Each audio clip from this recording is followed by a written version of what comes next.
आप सभी को महाराणा प्रताप जयंती की हार्दिक शुभकामनाएं। महाराणा संग्राम सिंह के पुत्र, महाराणा उदय सिंह के पुत्र, महाराणा प्रताप सिंह सिसोदिया। तो आप कहोगे सर 9 मई को, बिल्कुल अपने इंग्लिश के अनुसार उनका जन्म 9 मई को आता है, लेकिन मेवाड़ वाले जो है वो इनका जन्म विक्रमी संवत के अनुसार ही मनाते हैं। भले किसी का जन्म मनाए, मेवाड़ वाले विक्रमी संवत के अनुसार ही मनाते हैं। तो विक्रमी संवत अगर देखें, क्योंकि उस समय तो ये 9 मई 10 मई मई जून चलता ही नहीं था, उस समय तो यही चलता था, जेठ है, साढ़ है, आषाढ़ है, ये चीजें चलती थी। तो महाराणा प्रताप का जो जन्मदिन है वो आता है ज्येष्ठ शुक्ल तृतीया को। तो आज वही उनकी जन्म की आप सबको हार्दिक शुभकामनाएं। स्वाभिमान के प्रतीक माने जाते हैं ये। जब भी कभी स्वाभिमान डगमगाए तुम्हारा तो महाराणा को पढ़ लेना। हर व्यक्ति को अपना स्वाभिमान को जिंदा रखने का अधिकार होता है। हर व्यक्ति को छोटी छोटी बातों में अपना स्वाभिमान का अब एक अलग दौर है, वो दौर एक अलग दौर था। आज ये नहीं है कि आपको किसी के आगे झुकना पड़ेगा, लेकिन फिर भी आप किसी दोस्त के घर जाते हो और आपको लगता है कि यहाँ मेरा अनादर है, तो आपको नहीं जाना चाहिए। बस यही स्वाभिमान है। जिस तट पर प्यास बुझाने से अपमान प्यास का हो, उस तट पर प्यास बुझाने से प्यासा मर जाना बेहतर है। तो स्वाभिमान हर व्यक्ति का होता है।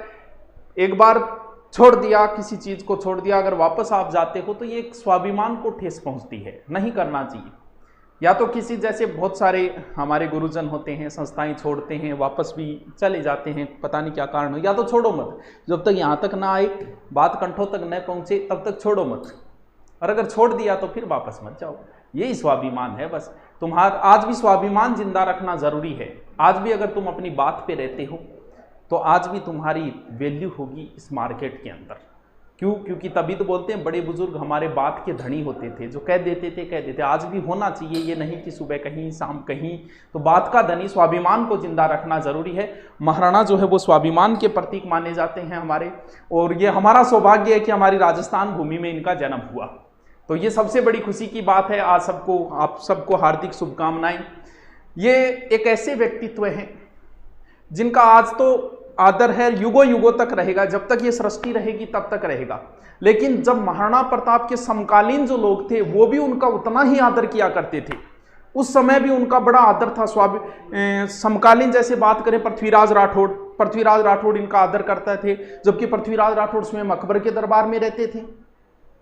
उस समय एक कवि कहते हैं कि महाराणा प्रताप जब पहाड़ियों में थे उस समय उनके वहां एक कवि आया और उसने कोई कविता सुनाई, और उस कविता से महाराणा बड़े खुश हुए और खुश होकर उन्होंने अपनी पगड़ी जो है वो दे दी उस कवि को। कहते हैं कि कुछ दिन बाद कवि घूमते घूमते अकबर के दरबार में पहुंचे। तो दरबार में क्या होता था, सजदा करना पड़ता था दरबार के अंदर, यानी सर झुका के सजदा करना पड़ता था। कहते हैं कि वो कवि पहुंचा, उसने वो पगड़ी निकाल के और यहां लेके फिर उसको सर झुकाया। अकबर बोला ये क्या नाटक है?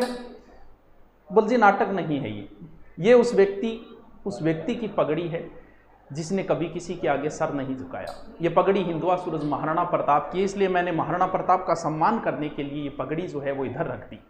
उस समय एक कवि थे दुर्सा आडा जो है वो अकबर के दरबार में रहते थे, समकालीन है महाराणा प्रताप के। उन्होंने ग्रंथ भी लिखा था विरुद्ध छहत्री बावनों, जिसका अर्थ पता है क्या होता है? विरुद्ध छहत्री बावनों, यानी विरुद्ध छत्री, उस छत्री बोला महाराणा प्रताप ने, उस छत्री के विरुद्ध अकबर तू बावना सा लग रहा है।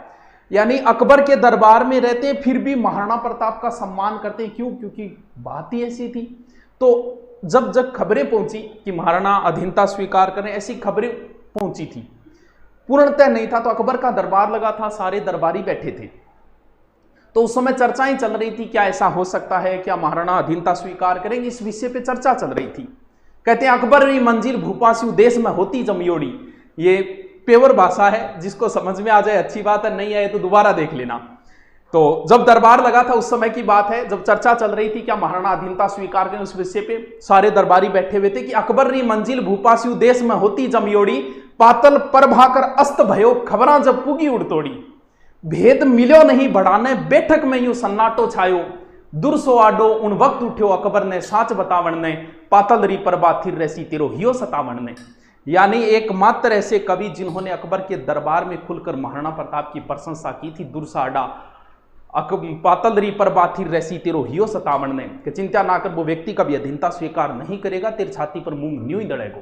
तो बड़े आदरणीय व्यक्तित्व के धनी है, इन्हें पढ़ के बड़ा आनंद आता है और पढ़ा के तो उससे भी ज़्यादा आनंद आता है।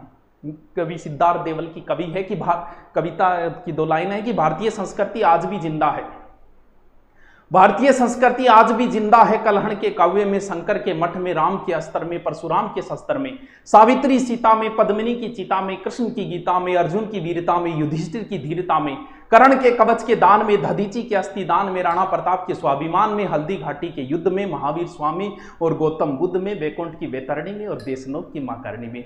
तो स्वाभिमान के रूप में ये हमेशा युगों युगों तक रहेंगे, जब तक ये सृष्टि रहेगी तब तक ये सबके लिए प्रातः स्मरणीय रहेंगे। तो आप सभी को महाराणा प्रताप जयंती पे हार्दिक शुभकामनाएं।